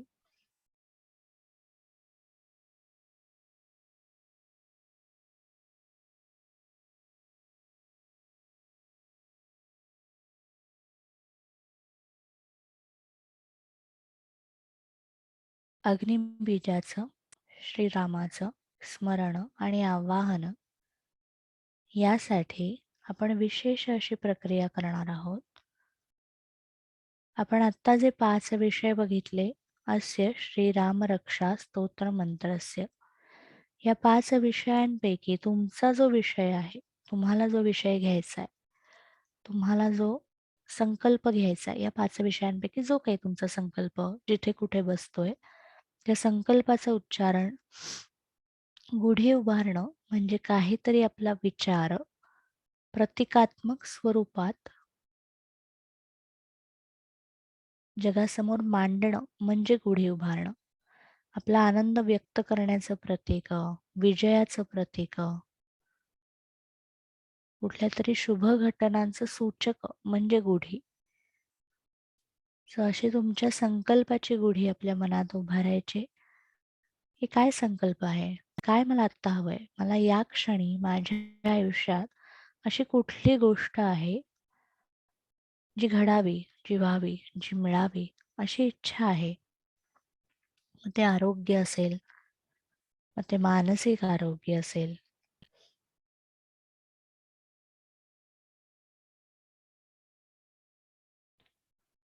जे काही आहे ते बघायचं.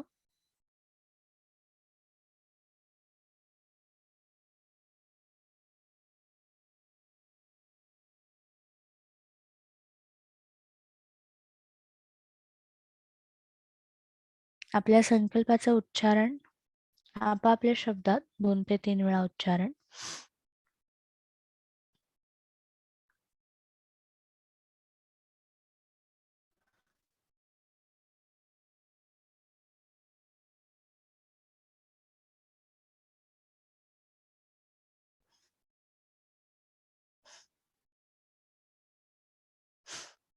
आणि आता साधारण 3.5 मिनिटं आपल्या संकल्पासाठी आपण अग्नीला प्रज्वलित करणार आहोत.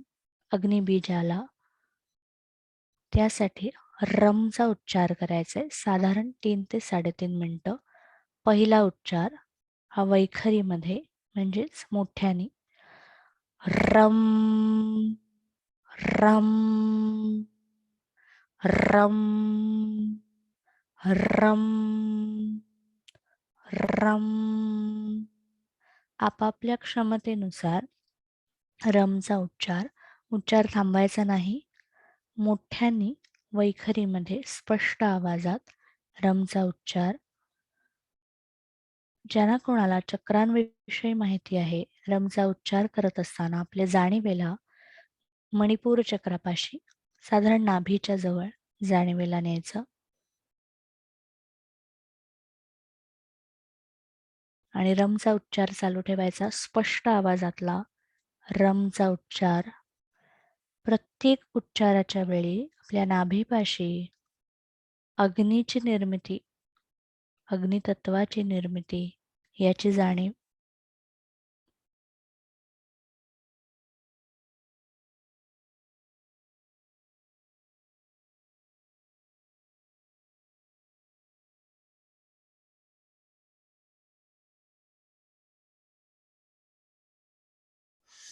स्पष्ट आवाजात वैखरीमध्ये उच्चार.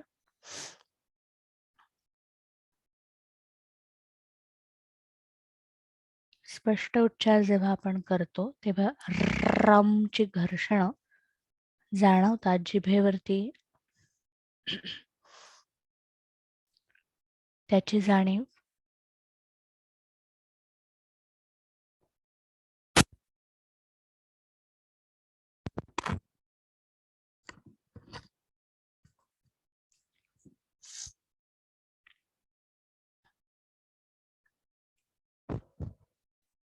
रमचा उच्चार करत असताना कानांमध्ये, विशेषतः सगळ्या पोकळ्यांमध्ये, कानांच्या पोकळ्या, नाकाच्या वरच्या भागात, घशामध्ये काही विशेष ऊर्जा जाणवेल त्याकडे लक्ष.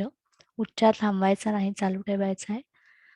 रम रम रम रम रम रम रम रम रम रम. उच्चार चालू ठेवायचा.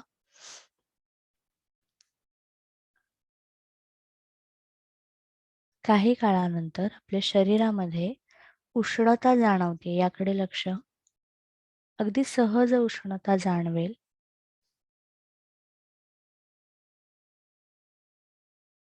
उच्चाराच्या दुसऱ्या टप्प्यावरती आता जाणार आहोत. आता थोडासा उपांश वाणीमधला उच्चार, याचा अर्थ खूप मोठ्याने नाही पण खूप हळू नाही, आपल्याला ऐकू येईल असा. रम रम रम. घर्षण तशीच आहेत रमची, पण उच्चार आपल्यापुरता. रम रम रम रम असा तोंडातल्या तोंडात पुटपुटल्यासारखा उच्चार ज्याला आपण म्हणतो. अटरिंग साऊंड ऑफ रम.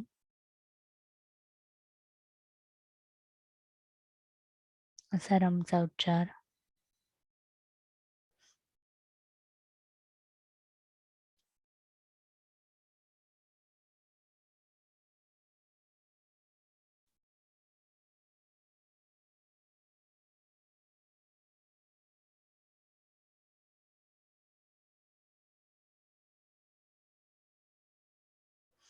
आणि उच्चार करत असताना आपल्या जाणीवेला नाभीपाशी तिथे मणिपूर चक्र आहे,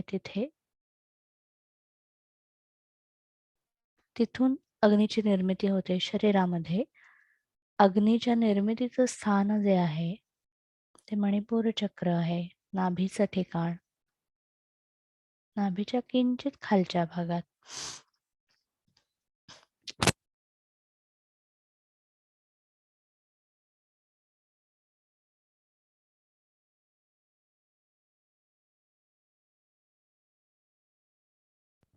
त्याची जाणीव.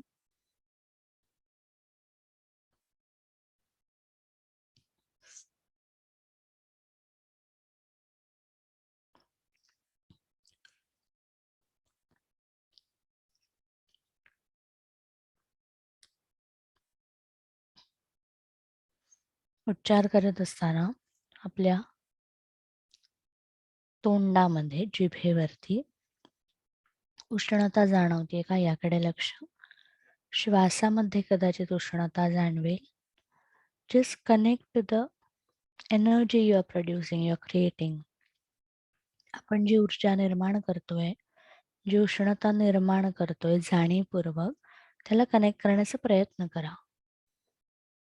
इन्वोकिंग श्रीराम, श्रीरामाला आवाहन म्हणजे प्रत्यक्ष श्रीराम असंच असलं पाहिजे असं नाही. श्रीराम म्हणजे अग्निबीज, म्हणजे अग्नितत्व, म्हणजे फायर. सो कुठल्याही प्रकारे अग्नीचा सहवास हा प्रत्यक्ष रामाचा सहवास आहे, याची जाणीव.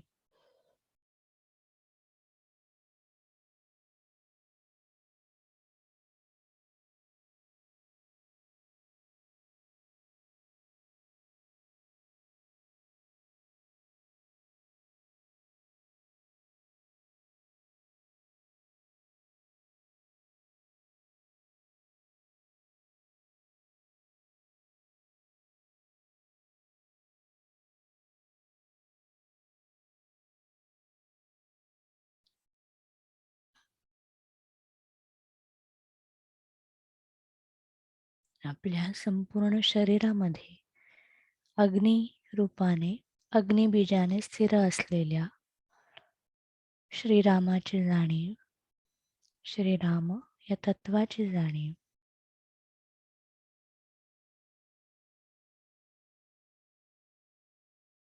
त्याचा स्पर्श, त्याची ऊब, त्याची उष्णता, ती ऊर्जा, याची जाणीव.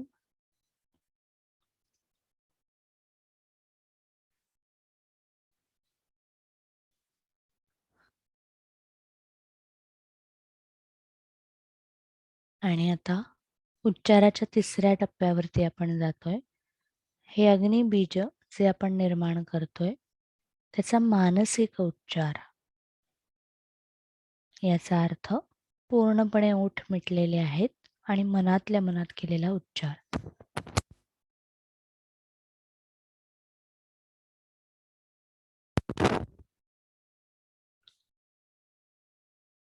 मानसिक उच्चार करत असताना जाणीवेल आपल्या नाभीपाशी, मणिपूर चक्रापाशी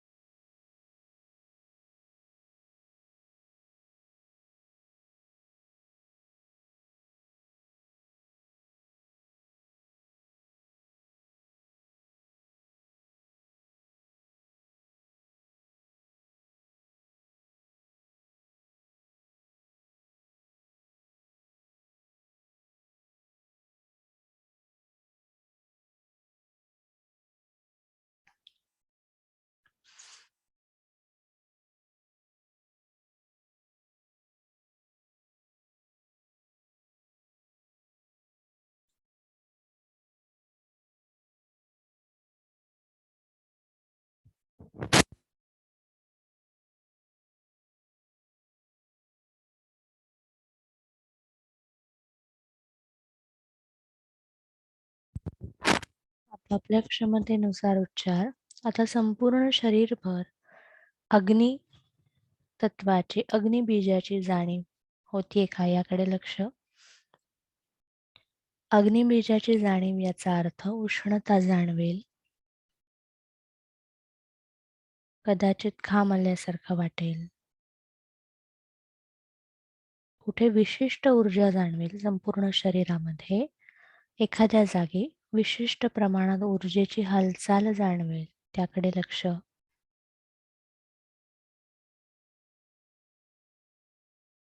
रम या बीजमंत्राचा आणि पर्यायाने श्रीरामाचा असा स्पर्श अनुभवायचा.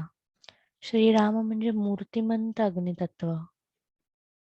अग्नीचं सगुण रूप म्हणजे श्रीराम. तो भक्तीतून जाणता येतो, तसा तो शक्ती स्वरूप जाणता येतो. शक्ती स्वरूप जाणणं याचा अर्थ त्याची ऊर्जा, श्रीरामाच्या व्हायब्रेशन्स काय असतील याचा अनुभव घेणं. हा अनुभव ध्यानावस्थेत येतो, त्याची जाणीव. श्रीराम म्हटलं की या नावाची एक ऊर्जा आहे. प्रत्यक्ष प्रभू रामचंद्रांची एक ऊर्जा आहे. त्या सगळ्याची जाणीव. आता मानसिक उच्चार सुद्धा थांबवायचा. And just stay connected to whatever is happening. शरीरात जे काही घडतंय,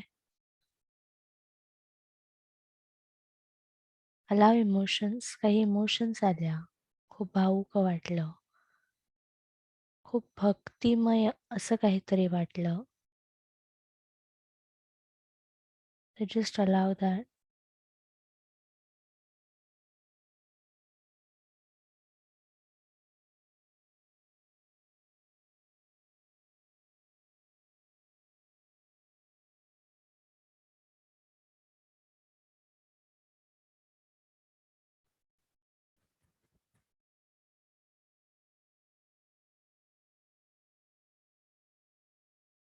काही व्हिज्युअल्स आले, अलाव दॅट. एखादा व्हिज्युअल येईल.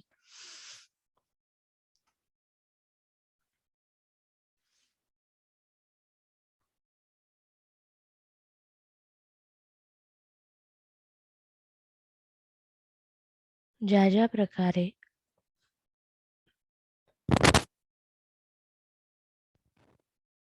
ज्या ज्या प्रकारे अग्नीची जाणीव, अग्निबीजाची जाणीव, त्या उष्णतेची जाणीव आपल्याला होते, त्याचा अनुभव. एखादा रंग दिसेल, तेज, अग्नी, फायर, राम, असं जे काही मला आत्ता या क्षणी जाणवतंय आणि दिसतंय, ते माझ्या संकल्पासाठी योग्य आहे याची जाणीव. आपण जो संकल्प केलाय त्यानुसार काही गोष्टी जाणवतात.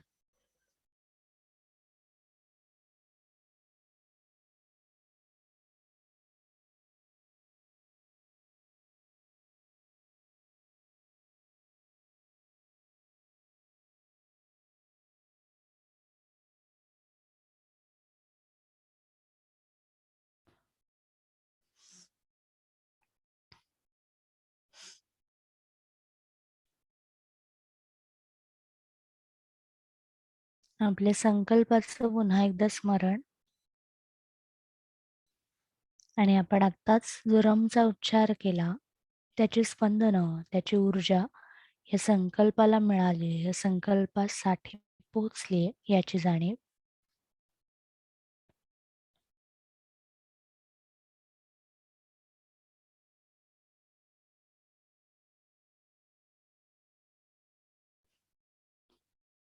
या जाणीवेसह पुन्हा वर्तमानात यायला हरकत नाही. जर जास्त उष्णता वाटत असेल तर आपण काहीतरी पाणी पिऊ शकता. मेडिटेशन झाल्यावर असंही पाणी प्यायचं डोळे उघडल्यावर.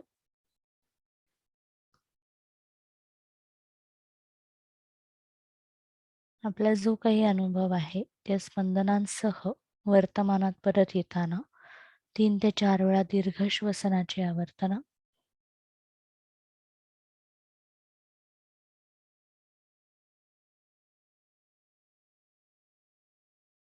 आणि सावकाश वर्तमानात परत यायचं.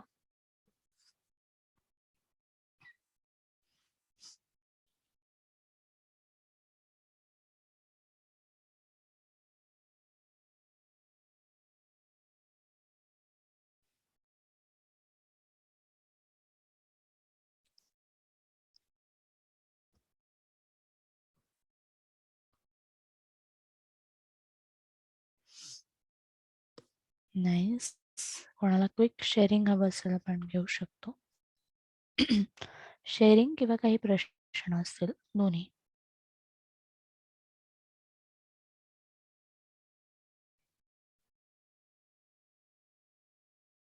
सो आपण जे 4-5 विषय थोडक्यात बघितले फलश्रुती स्वरूप, त्या सगळ्यासाठी रम हा बीजमंत्र त्याचा उच्चार आपण करू शकतो. जे कोणी वर्कशॉपमध्ये नाही आहेत, जे वर्कशॉपमध्ये आहेत आपण 9 दिवसात अजून बरेच प्रयोग आणि मंत्रांचे प्रत्येक मंत्राचे प्रयोग आहेत. जसं म्हटलं की रामरक्षा या स्तोत्रातला प्रत्येक श्लोक हा मंत्र आहे. प्रत्येकाचा अर्थ, प्रत्येकाचा उपयोग हे सगळं आपण डिटेल बघणार आहोत. पण जे नाही आहेत त्यांच्यासाठी महत्त्वाच्या सूचना की तुम्ही रमचा जो उच्चार करणार असाल, रमची जर साधना करणार असाल तर ती 3 मिनिटापेक्षा जास्त करू नका.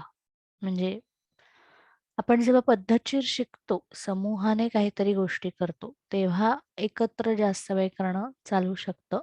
पण आपण वैयक्तिक करणार असू, आपले आपण करणार असू, तर अतिप्रमाणात करू नका. याचं कारण असं की अग्निबीज आहे, अग्नितत्व आहे.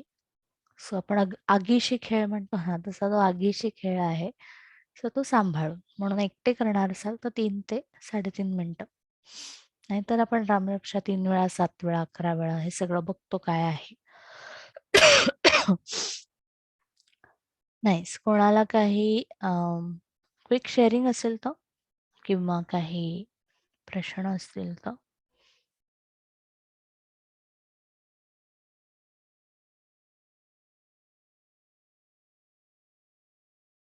Nice Latika, nice.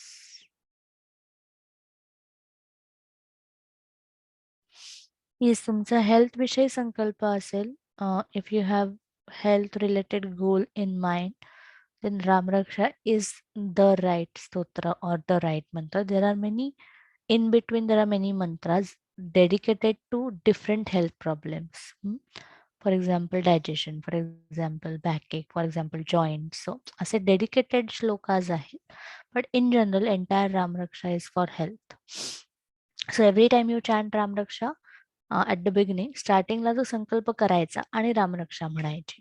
आपण रामरक्षा कवच पण बघणार आहोत. कवचामध्ये तर प्रत्येक अवयवाचा उल्लेख आहे की कुठल्या अवयवासाठी काय कवच आहे, कुठल्या अवयवासाठी कशा प्रकारचं कवच हे आपण बघणार आहोत. पण इन जनरल संपूर्ण रामरक्षा तुम्ही म्हणू शकता. थँक्यू.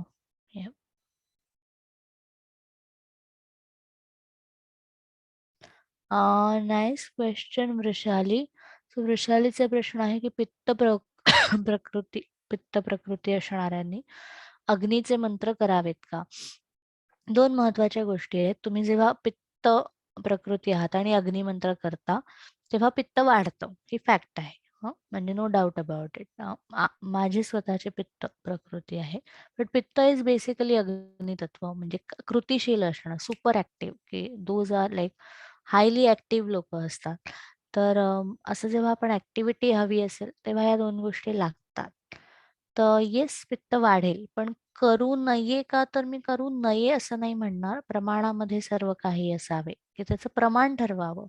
आणि ना, प्रमाण म्हणजे कसं आहे सांगू, की औषधासारखं किंवा गोळीसारखं, की काही अर्धा ग्लास दूध काही वेळा पुरतं, काही वेळा जास्त. किंवा आणखीन एक त्याच्यातली गंमत आहे, की सुरुवात करताना तुम्ही हे 2 मिनिटं, 3 मिनिटं असं काहीतरी करा आणि तुमच्या शरीराला त्याची सवय होते, की ओके 3 मिनिटापर्यंत I can bare.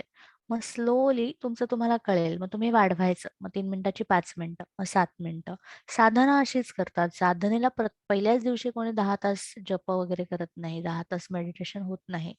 But they start with 1 minute, 2 minute, 5 minutes, 10 minute. मग तो स्पॅन वाढतो. मग अर्धा तास, पाऊण तास, 1 तास, 2 तास. सो आपल्या शरीराला त्याची सवय करायला लागते. तिसरा विषय घेऊ शकता, की तुम्ही करा, अग्नीची साधना करा आणि पित्त प्रकृती असेल, तर त्याला सायमल्टेनियस पॅसिफाईंग काहीतरी घ्यायचं. हे आपण कसं सांगूया, की उदाहरणार्थ जास्त ॲसिडिटी वाटली तर कामधुधा वगैरे घ्यावं लागेल, किंवा कोकम असेल, कोकम सरबत आहे, अशा ह्याचा, आवळा आहे, अशा ह्याचा आहारामध्ये वापर करावा लागेल. असं करून ते बॅलन्स करता येतं. पण खूप छान प्रश्न होता. निश्चितपणे अग्नी असेल तर, म्हणजे पित्त असेल तर ते वाढेल. हो, रिलेशनशिपसाठी तर डेफिनेटली रामरक्षा करता येते.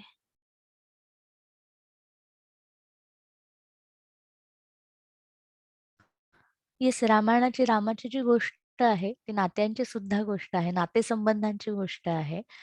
नातेसंबंधांमधल्या सुख-दुःखांची, दुराव्यांची, हेवे-दावे या सगळ्याची गोष्ट आहे. एका फॅमिली मॅनची गोष्ट आहे. म्हणजे कुटुंबवत्सल अशा श्रीरामाची कथा त्याच्यात येते. पण ॲट द सेम टाईम त्याचे राजा म्हणून ड्युटीज वेगळ्या आहेत आणि राजा म्हणून तो काही निर्णय घेतो, जे आक्षेपार्ह आहेत असं लोकांना वाटतं. प्रत्यक्ष सीतेला असं कधीच वाटलं नाही. पण सीता सोडून संपूर्ण जगाला आजपर्यंत असं वाटतं, की सीतेवरती अन्याय झाला. पण तसं नाही. सो बेसिकली त्याचं जे कॅरेक्टर आहे, की एक 4 पुरुषार्थ, म्हणजे धर्म, अर्थ, काम, मोक्ष. सो 4 पुरुषार्थांची प्राप्ती एकटं रामनाम करून देतं. याचा अर्थ की तुम्ही ज्या रोलमध्ये आहात, त्या रोलनुसार नात्यांमध्ये जे योग्य असायला हवं, जे योग्य निर्णय घडायला हवे, ते घडतील. So you have to understand की त्या रोलच्या लिमिटेशन्स असतात. राजा म्हणून श्रीरामाला लिमिटेशन्स होत्या, त्याला मर्यादा होत्या. तो मर्यादा पुरुषोत्तम होता.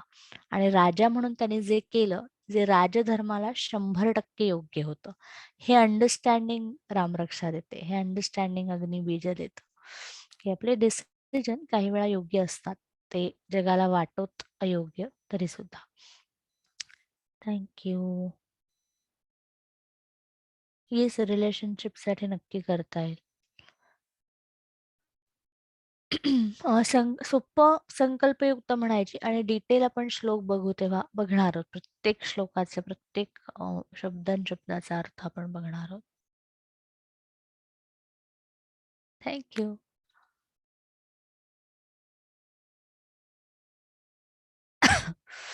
नाही. सो जे वर्कशॉपमध्ये आहेत, आपण उद्या 9:30ला भेटू. मी माझं आता अलार्मची वेळ बदलते. इथे 4 वाजता. So I am very excited for the workshop, की पहाटे 4ला श्रीरामासारखा विषय म्हणजे खूपच सुंदर. तर खूप सुंदर होईल कार्यशाळा नक्कीच. ज्यांना कोणाला अजूनही जॉईन करायचे आहे, ते कॅन जॉईन. ते मला फक्त मेसेज करा, मग मी तुम्हाला वर्कशॉपच्या डिटेल्स देईन आणि ग्रुपवरती ॲड करेन. हो, उद्या हां, मी श्रीविद्येचं पण कळवते. मोस्टली उद्या, कारण मी 9ला घेणार होते आधी. सॉरी, 8:30ला घेणार होते आणि 9:30ला आहे. But 8:30 might be too early. So आपण मी कळवते कसं घेणार आहे ते.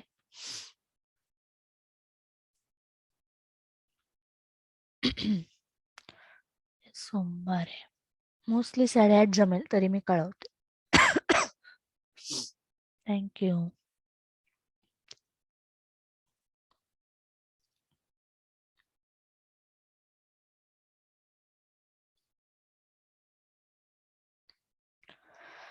थँक्यू. काही प्रश्न काही असेल तर तुम्ही सांगू शकता. अदरवाईज मेडिटेशन संपलंय, सो ज्यांना जायचं जाऊ शकता.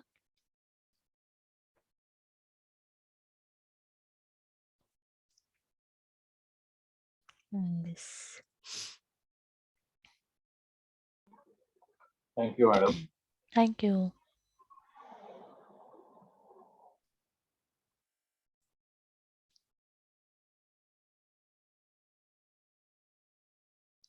शिवतांडवाचा अनुभव कोणाला शेअर करायचा तर करू शकता. आत्ताच शिवतांडव कार्यशाळा झाली, त्याची सराव काही कारणाने लांबलाय. गंमत झाली. शिवतांडवाचा विषय आहे विशुद्ध चक्र. शिवतांडवाचा विषय आहे शिवाची नीलकंठाची कथा, हलाहलाची कथा आणि कसं त्यांनी धारण केलं. आणि आम्ही शिवतांडव कार्यशाळा घेतली, ती कंप्लीट झाली. खूप खूप खूप इंटेन्स एनर्जी, म्हणजे रामरक्षाचा आहेच, पण त्याच्याही पलीकडे खूप हाय ऑन एनर्जी असतं शिवतांडव. आणि त्याच्यानंतर मला काही काळापर्यंत सोर थ्रोट ज्याला आपण म्हणतो असं काहीतरी, म्हणजे अजूनही मध्ये मध्ये खोकला येतो मध्ये. थ्रोट इन्फेक्शन नाही अगदी म्हणता येणार, पण काइंड ऑफ थ्रोटचं काहीतरी झालं. सो मला खूप मजा वाटली की आपण जो विषय घेतलाय दॅट इज हिलिंग. असं तेव्हा होतं ना की विशुद्ध चक्र हा विषय घेतलाय आणि मला लिटरली इतका इतका सोर थ्रोट झाला, इतका खोकला किंवा इतकं काहीतरी झालं घशाला. That is something energy, energy release ज्याला म्हणतो किंवा हिलिंग ज्याला म्हणतो, की मला बोलता येणार नाही एवढा माझा, असं कधीच झालं नव्हतं इतक्या वर्षात. मी टीचर आहे, सो मी कन्सिस्टंटली बोलण्याच्याच क्षेत्रात काम करते, पण असं कधी झालं नव्हतं. So it's a nice thing की शिव शिवतांडवाची ऊर्जा पोहोचली, जे जो हेतू होता तो साध्य झाला. नाईस. देवयानी. माझा थोडा वेगळा आहे अनुभव सारा. शिवतांडव म्हणजे पाठ तर नाहीये अजून. तू पीडीएफ ज्या पाठवल्या आहेस फोडून शब्द, ते खूप सोपं जातं वाचायला. So thank you very much. आणि मला असा अनुभव आला की माझं गाणं पोचत नव्हतं, म्हणजे माझा तो हे होता की कुठेतरी ब्लॉक होता, की सांगू शकत नव्हते मी की हो मी गाते किंवा शिकवते वॉट एव्हर. तर maybe I don't know ते कोइन्सिडेंटली असेल, पण ते इथे मी आयडिया पुटफोर्थ केली US मध्ये, आणि 23 तारखेला गीत रामायणाचा प्रोग्राम करतोय मी. हो, amazing. Wow. So I am very glad. आणि जे माझ्या डोक्यात होतं, जे मी प्रत्येक वेळेला प्रोक्रॅस्टिनेट करते, नको उद्या नेहमी बोललीयस. हो पोस्ट हो, करू. नक्कीच नक्कीच. हा, सो ते टीम आणि करून छान म्हणजे पीपल. शिवतांडवाने, हो शिवतांडवाने रामाला असं कनेक्ट केलंय, म्हणजे खूपच आणि सुंदर. सांगितलं म्हणजे रामालाच आवाहन केलं की मला करायची इच्छा आहे, तुझ्या साथीची गरज आहे, आणि हे लोकांपर्यंत पोचावं अशी इच्छा आहे. आणि खूप खूपच लोकांनी सुंदर. अप्रोच केलं की आम्हाला पण म्हणजे गायची इच्छा आहे. I was very firm Nice, की nice. ज्यांनी गीत रामायण ऐकलंय, ज्यांना त्याच्यातलं म्हणजे सिरियसनेस हवाय, त्यांनी फक्त येऊन पार्टिसिपेट करावं, कारण की हे आमच्या गुरूंनी शिकवलं होतं सगळं. सो मला नाईस नाईस. मेंटेन करायची होती प्युरिटी. खूपच सुंदर. So thank you very much. हो. नाही, लॉर्ड शिवा जलतत्व नाही, लॉर्ड शिवा आहे आकाश म्हणता येईल त्याला आपल्याला.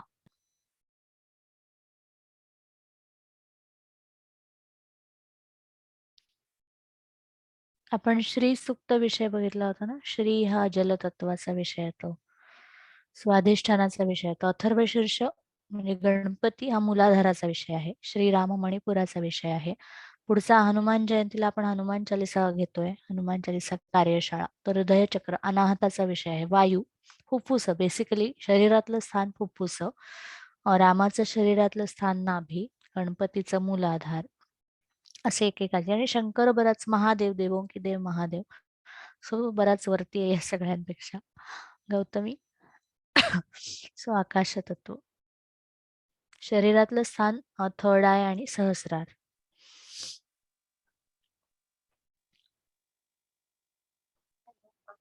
हा. मला आवाज ऐकून येते, आवाज ऐकून येते. आता येतोय? हा, आता येतोय.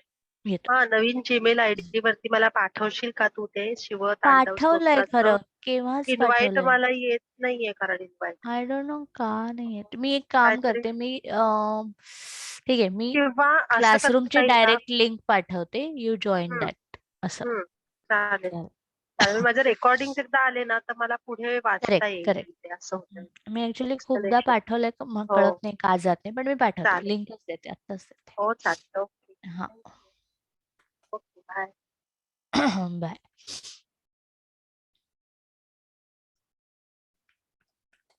ज्यांनी आत्ता मेसेज केले त्यांना मी ग्रुपवर ऍड करेन, रामरक्षेचा जो आपला ग्रुप आहे, आणि तिथे तुम्हाला पुढच्या डिटेल्स मिळतील.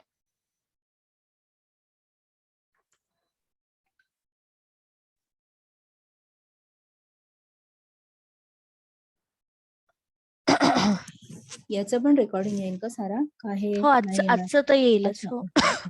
येईल.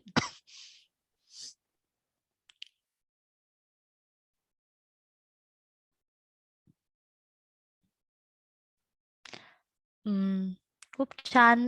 या रामरक्षा कार्यशाळेचे खूप छान कनेक्शन्स आहेत. एक तर आपण ते पहाटे 4ला घेतोय, म्हणजे मला पहाटे 4ला, सो अगदी ब्राह्म मुहूर्ताच्या पीक टाइमला आपण ते घेणार आहोत. काळ अप्रतिम आहे आणि वनवासातून परत आल्याची कथा आहे. सो वनवास नाही म्हणता येणार, पण वनवासाचं सोपं नाव isolation. Basically it is isolation, की संपूर्ण जगरहाटीपासून कुठेतरी लांब जाऊन राहणं. आणि लकीली आत्ता ज्या ठिकाणी मी आहे, मी आत्ता माझ्या घरात नाही आहे इकडे.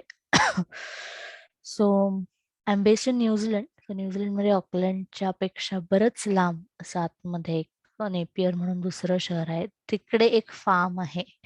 त्या फार्म वरती स्टेकेशन साठी आले, आणि that is like absolute isolation. इथे काहीच नाहीये, म्हणजे काहीच नाही, वायफाय पण नाही. मी मोबाईलवरती आत्ता घेते.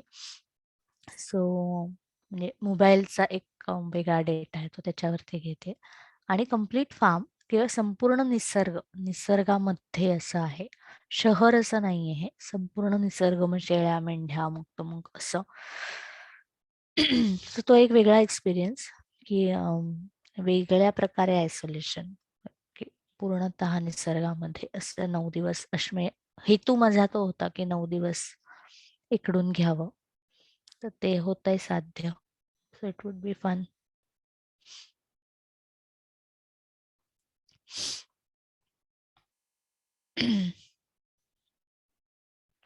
नाही, सो आपण उद्या भेटूया.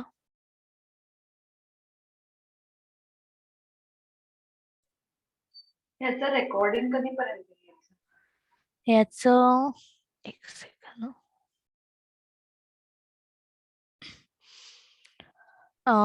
मोस्टली सर येईल 2 दिवसात. काही वेळा झूम फुल होतं, आणि मग फुल झाल्यावर आधीचे रेकॉर्डिंग, बरीच प्रोसेस असते, डिलीट करायला लागतात बघून वगैरे, तर त्यात जरा वेळ जातो. पण होईल, आलं की मी सांगते. आपल्या क्लासरूमवर तर येईलच, आणि मेडिटेशनचं रेकॉर्डिंग मी दुसऱ्या ग्रुपवरती टाकेन. हा, मेडिटेशनचं मिळालं तरी काय चालेल ना, टाकेन. झालं नाही. कोणतरी बोलत होते का? Sir bye, thank you. हो, हा, बाय. मीच बाय म्हणते मी. हो हो, बाय, बाय. थँक्यू.